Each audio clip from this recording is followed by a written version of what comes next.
যুক্তরাষ্ট্রের কুখ্যাত যৌন নিপীড়ক জেফ্রি অ্যাপস্টিনের নথিপত্রে বিখ্যাত পদার্থবিদ অধ্যাপক স্টিফেন হকিংকে বিকিনি পরা দুই নারীর সঙ্গে বসে হাসতে দেখা গেছে। মার্কিন বিচার বিভাগের প্রকাশ করা ছবিতে দেখা যায় যুক্তরাজ্যের প্রয়াত এই বিজ্ঞানী রোদ পোহানোর চেয়ারে পোশাক পরা অবস্থায় বসে আছেন। তার দুই পাশে কালো বিকিনি পরা দুজন নারী জুস ভর্তি গ্লাস হাতে দাঁড়িয়ে আছেন। ছবিটি 2006 সালের একটি বিজ্ঞান সেমিনার চলাকালে তোলা হয়েছিল। যুক্তরাজ্যের দ্য টেলিগ্রাফ অনুসন্ধান চালিয়ে জানতে পেরেছে জেফ্রি এপস্টিনের নথিতে পাওয়া ওই ছবিতে হকিংয়ের পাশে থাকা ওই দুই নারী ছিলেন তার দীর্ঘকালের সেবাদাতা। তারা যুক্তরাজ্য থেকেই তার সঙ্গে যুক্তরাষ্ট্রে গিয়েছিলেন। এপস্টিন মামলার তদন্তের অংশ নিতে মার্কিন বিচার বিভাগ থেকে প্রকাশিত লাখ লাখ নথির মধ্যে এই ছবিটি পাওয়া গেছে।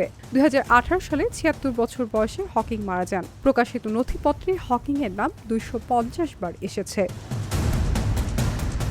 2006 সালের মার্চে একজন অজ্ঞাত নারীর সঙ্গে নৌকা এবং সাবমেরিন ভ্রমণের ছবিও ছিল এতে।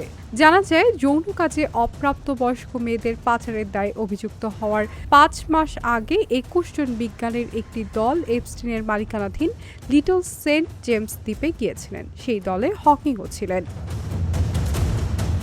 তবে হকিং পরিবারের এক মুখপাত্র বলেছেন তিনি মোটর নিউরন রোগে দীর্ঘতম সময় বেঁচে থাকা ব্যক্তি ছিলেন।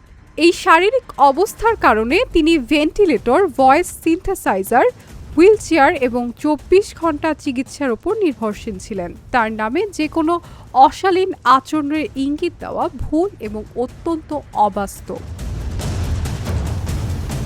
Shiny Alam Chowdhury, Dhaka journal.